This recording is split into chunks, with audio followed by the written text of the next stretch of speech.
कुरडयांची भाजी तर सगळ्यांनाच माहीत आहे, पण अशी केली आहे का कधी? आज बनवते एक अशी खमंग कुरडयांची भाजी की पहिल्याच घासात प्रेम बसेल. लहानपणी आजी बनवायची ना कुरडयांची भाजी, अगदी तशीच रेसिपी आज दाखवणार आहे. फक्त कुरडयांची भाजी करताना एक चूक केली तर सगळी भाजी खराब होईल, त्यामुळं व्हिडिओ शेवटपर्यंत बघा. अगदी फक्त 10 मिनिटात तयार होणारी ही कुरडयांची भाजी आणि तेलही अगदी कमी लागतं, तर व्हिडिओ शेवटपर्यंत बघा. तर हाय हॅलो नमस्कार, मी क्रांती आणि क्रांतीवीर ब्लॉगमध्ये तुम्हा सर्वांचे खूप खूप स्वागत करते. चला तर मग रेसिपीला सुरुवात करूया. ह्या कुरडया ना मी 15 ते 20 मिनिटं अशा भिजत ठेवल्या होत्या. त्याच मी आता पातेल्यातून काढून एका चाळणीमध्ये ठेवते, म्हणजे त्याचं पाणी कमी होईल. आणि छान अशा त्या काढून चाळणीत ठेवल्या जेणेकरून त्याचं पाणी वितळेल. तोपर्यंत आपण तिथे एक टोमॅटो मोठ्या आकाराचा कापून घेतला आहे, एक कांदा देखील मोठ्या आकाराचा कापून घेतला आहे आणि 4 ते 5 लसणाच्या पाकळ्या देखील छान बारीक चिरून घेतलेल्या आहेत. तर आता इकडे ठेवलं आहे मी तेल, आणि तेल छान कडकडीत गरम होऊ देणार आहे. आणि मग तेल गरम झालं की त्यामध्ये घातली मोहरी, आणि मोहरी छान तडतडू दिली, त्याचा कच्चेपणा निघू दिला. आणि मग लगेच मी यामध्ये घालणार आहे थोडेसे 1 चमचा जिरे, आणि जिरे छान फुलले की लगेच मी आपण जो चिरून घेतलेला लसण होता तो लसण देखील मी यामध्ये घातलेला आहे. आणि आता लसण छान असा परतत आहे, तोपर्यंत मी यामध्ये घातला आहे कांदा. आणि कांदा आता छान आपल्याला परतवून घ्यायचा आहे, सतत हलवत राहायचं आहे, म्हणजे खाली लागणार नाही, म्हणजे चिकटणार नाही. आणि असा छान असा कांदा देखील मी हलकासा ब्राऊन रंग येईपर्यंत परतवून घेणार आहे. आणि तुम्ही पाहू शकता कांदा देखील छान असा परतत आहे. मी तेल देखील खूप कमी वापरलेलं आहे, कांदा थोडा असल्यामुळे तुम्हाला ते दिसत असेल, पण हे तेल अगदीच थोडं आहे, यापेक्षा कमी तेल नाही वापरू शकत, पण प्रत्येक भाज्यांपेक्षा कमी तेल आहे. आणि आता कांद्याचा रंग हलकासा ब्राऊन झालेला आहे, तुम्ही पाहू शकताच. आणि कांद्याचा रंग ब्राऊन झाला की मग यामध्ये घालायचं आहे टोमॅटो. आणि एक चूक मी जी तुम्हाला सांगितलं होतं ती चूक म्हणजे टोमॅटो घातलं की लगेच यामध्ये मीठ नाही घालायचं, कारण मीठ जर घातलं तर टोमॅटो वितळेल आणि आपली जी कुरडयांची भाजी आहे ती अगदी चिकट होईल आणि ती खावीशी वाटणार नाही. आपल्याला अगदी खमंग आणि कुरकुरीत अशी झालेली कुरडयांची भाजी पाहिजे आहे, त्यामुळे यामध्ये मीठ घालायचं नाही. आठवण करून यामध्ये मीठ नाही घालायचं.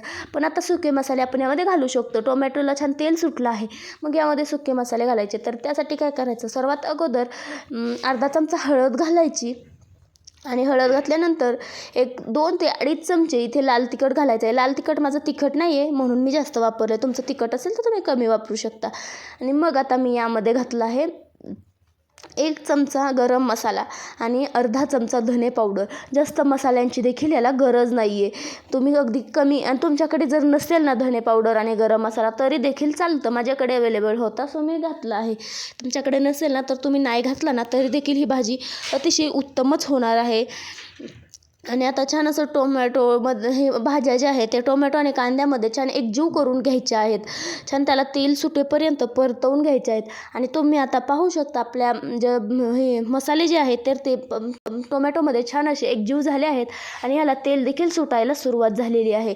मग आता हे भिजवलेल्या कुरडया ज्या होत्या त्या आपण सुकण्यासाठी ठेवल्या होत्या, म्हणजे त्यातलं पाणी कमी होण्यासाठी ज्या ठेवल्या होत्या ना, तर त्या कुरडयातलं पाणी देखील छान असं कमी झालेलं आहे, तुम्ही पाहू शकता. आणि कुरडया देखील छान अशा सुटसुटीत झालेल्या आहेत, तर त्या देखील आपल्याला यामध्ये घालायच्या आहेत. अगदी मॅगी खाल्ल्यासारखं वाटेल. तुम्ही ही भाजी चपातीसोबत भाकरीसोबत देखील खाऊ शकता. अगदीच तुम्ही ही चपाती भाकरीसोबत नाही खायची तर तुम्ही मॅगी खाल्ल्यासारखं चमच्यानं देखील खाऊ शकता. अतिशय उत्तम अशी ही भाजी होते. यामध्ये तुम्ही पाणी देखील घालू शकता, पण मी सुक्की बनवत आहे सो मी पाणी नाही घालणार आहे. तर छान अशी कुरकुरीत आपल्याला ही भाजी होताना दिसत आहे. आता हे छान असं कांदा आणि टोमॅटोमध्ये एकजीव मी करत आहे, तुम्ही पाहतच असाल. छान असं मुळापासून ह्याला हलवायचं आहे. तुम्हाला जर हलवता येत नसेल तर तुम्ही मोठा झाऱ्या देखील घेऊ शकता, आपण ज्याने म्हणजे भजी वगैरे काढतो तो. तर मला जमतं, मला सवय आहे सो मी ह्याने चालवत आहे. आणि बघा मी आता शेवटी मीठ घातलं आहे, कारण शेवटी जर मीठ घातलं तर मिठाला जास्त पाणी सुटत नाही, आणि आपली जी ही भाजी आहे, आपली जी कुरडयांची भाजी आहे ती अगदी कुरकुरीत होण्यास मदत होते. आणि तुम्ही पाहिलं असेल छान अशी आपली ही भाजी देखील मस्त झालेली आहे, तुम्हाला दिसतच असेल. अगदी लाल लाल दिसत आहे. तुम्हाला जर लाल नसेल आवडत, तुम्हाला जर पिवळी आवडत असेल तर तुम्ही फक्त मसाल्यांच्या ऐवजी हिरवी मिरची वापरा. तुम्हाला ती भाजी हवी असेल हिरवी मिरचीवाली तर मला कमेंट करा, मी ती देखील रेसिपी लवकरच तुमच्यासोबत शेअर करेल. आणि आता छान असं यामध्ये भाजलेल्या शेंगदाण्याचा जाडसर असा कूट आपल्याला यामध्ये घालायचा आहे. जास्त बारीक नाही घालायचं, जाडसरच घालायचं आहे. तुम्ही पाहू शकता मी देखील यामध्ये जाडसरच शेंगदाण्याचा कूट वापरलेला आहे. आणि तुम्ही देखील जाडसरच वापरायचा आहे, म्हणजे आपली भाजी खूप छान होते. आणि आता तुम्ही पाहू शकता मस्त असा शेंगदाण्याचा कूट देखील आपल्याला यामध्ये एकजीव करून घ्यायचा आहे आणि तो एकजीव करण्याचा प्रयत्न माझा सुरू आहे. तुम्ही देखील असाच प्रयत्न करून आपली जी कुरडयांची भाजी आहे तर ती अशी एकजीव करून देखील घ्यायची आहे. आणि आता पूर्ण भाजी आपली शिजली आहे. मग काय करायचं तर आपली कोथिंबीर पेरायची, खूप सारी कोथिंबीर यावर टाकायची आणि छान असं ह्याला परतवून घ्यायचं आहे. कोथिंबीर देखील यामध्ये मिक्स करायची आहे आणि कोथिंबीर देखील छान अशी आपली यामध्ये मिक्स होत आहे, तुम्ही पाहू शकताय. आणि मस्त अशी आपण कोथिंबीर आता यामध्ये मिक्स करून घेऊ. संपूर्ण मिश्रण जे आहे तर एकजीव झालेलं आहे. अशी ही घरची खमंग कुरडयांची भाजी करून बघा आणि कशी झाली ते नक्की सांगा.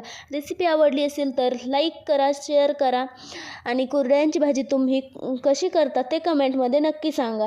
अशाच पारंपरिक मराठी रेसिपीसाठी चॅनलला सबस्क्राईब करा आणि बेल आयकन दाबायला विसरू नका. ही भाजी खाताना कोणाकोणाला आपल्या आजीची आठवण आली का ते देखील कमेंट करून सांगा आणि एकदा करून बघाच ही मराठी कुरडयांची पारंपरिक रेसिपी. बाय.